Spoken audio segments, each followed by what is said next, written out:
Student. तो बच्चों आज हम लोग उपसर्ग के बारे में पढ़ेंगे। तो आप लोग को जो बोर्ड एग्जाम आ रहे हैं बच्चों, उसमें क्लास 8 का 9 का जो एग्जाम आ रहे हैं उसमें आपको उपसर्ग के बारे में पूछे जाएंगे। ठीक है बच्चों, तो चलिए अब उपसर्ग की परिभाषा के बारे में जानते हैं। तो देखिए बच्चों, यहाँ मैंने उपसर्ग की परिभाषा लिखा है, जो शब्दांश किसी शब्द के प्रारंभ में जुड़कर उनके अर्थ में परिवर्तन ला देते हैं उन्हें उपसर्ग कहते हैं। यानी कि जो शब्दांश, जो शब्द किसी शब्द के आगे में प्रारंभ यानी कि उसका आगे लगकर उसके अर्थ को बदल देता है, उसे हम लोग उपसर्ग कहेंगे। जैसे उदाहरण में देखिए, उदाहरण है जैसे यहाँ देखेंगे हम लोग अप जोड़ मान, ये क्या हो गया अपमान, हो गया अपमान हो गया। तो बच्चों देखिए ये क्या है, उपसर्ग है। ठीक है बच्चों, ये है उपसर्ग और ये क्या है आपका मूल शब्द है। ठीक है बच्चों, तो यहाँ जो उपसर्ग इसके मूल शब्द के आगे में जुड़कर उसका पहले क्या था, मान था। ठीक है बच्चों, यानी कि रेस्पेक्ट, इज्जत, और इसके आगे उपसर्ग लग गया तो इसका अर्थ क्या परिवर्तन हो गया, यानी कि अपमान करना, बेइज्जत करना। ठीक है बच्चों, उसी प्रकार से और दूसरा एग्जाम्पल आएगा जैसे कि कु जोड़ पुत्र। ठीक है बच्चों, तो हो गया कुपुत्र, कुपुत्र हो गया।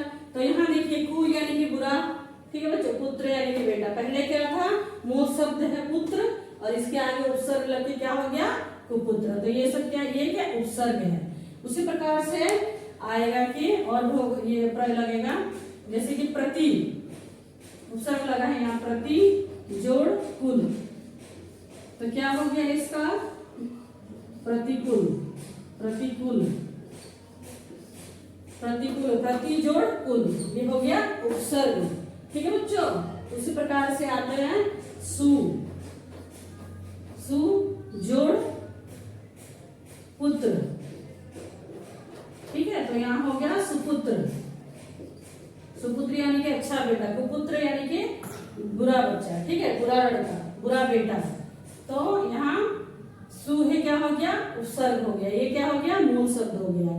तो जहाँ जैसे कि हम लोग परिभाषा के देख रहे हैं, जो शब्दांश किसी शब्द के प्रारंभ में जुड़कर उनके अर्थ में परिवर्तन ला देता है उसे हम लोग उपसर्ग कहते हैं।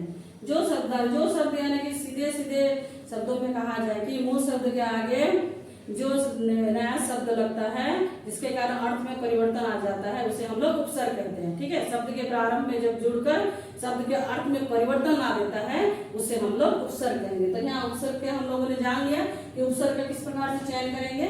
जैसे कि अप जोड़ मान, अपमान हो गया, यहाँ आगे लगा है, सब शब्द के प्रारंभ में लगा है, यानी कि आगे लगा है। आप देख रहे हैं बच्चों, ये शब्द के प्रारंभ में लगा है। ठीक है बच्चों, तो इसके बाद इसका अर्थ जो है परिवर्तन हो गया है।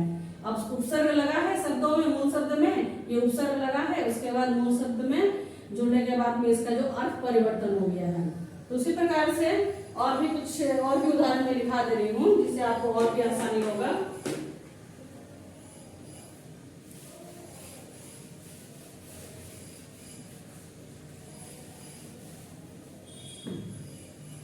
जैसे कि बी जोड़ ज्ञान।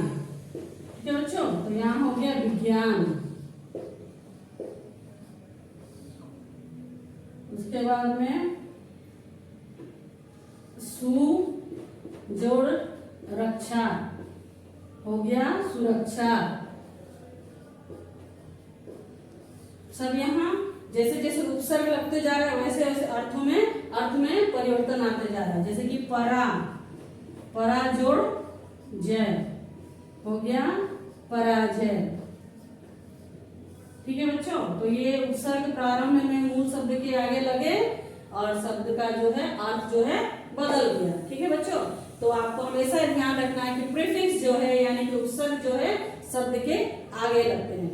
ठीक है बच्चों, तो आइए चलते हैं अब शब्द के उपसर्ग के कितने प्रकार होते हैं उसके बारे में जानते हैं। तो बच्चों उपसर्ग के प्रकार के बारे में जानेंगे।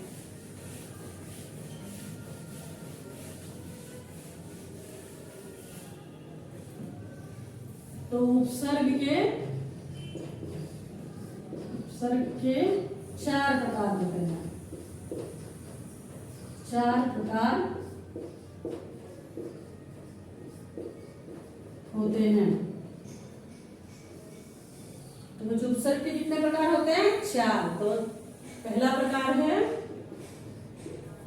हिंदी के उपसर्ग, हिंदी के उपसर्ग। दूसरा है संस्कृत के उपसर्ग, हिंदी के उपसर्ग, संस्कृत के उपसर्ग। तो तीसरा